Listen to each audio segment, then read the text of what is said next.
A BC Conservative MLA has refused her leader's request to take down a social media post that critics say amounts to residential school denialism. Attorney General critic Dallas Brody is facing backlash for posts on X that say, quote, the number of confirmed child burials at the former Kamloops Indian Residential School is 0. Brody, a lawyer, was coming to the defense of another lawyer, James Heller.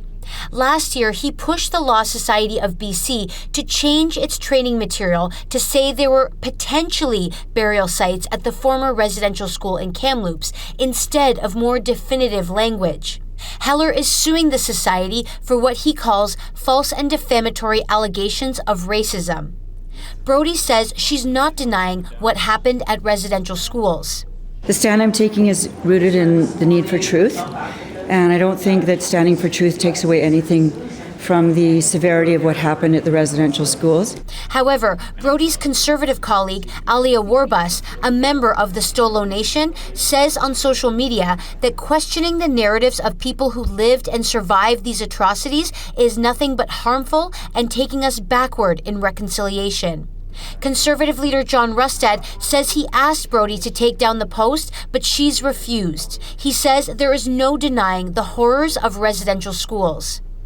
They went to school, they were taken from their families, and more than 4,000 children did not return home. Those children died in residential schools. The head of the Union of BC Indian Chiefs says Brody's comments cause pain to residential school survivors and their children. I find such remarks to be absolutely disgusting, repugnant, and ugly. In 2021, the Kamloops First Nation said that ground-penetrating radar provided confirmation of the remains of 215 children at the school site. But last year, they changed the wording to 215 anomalies.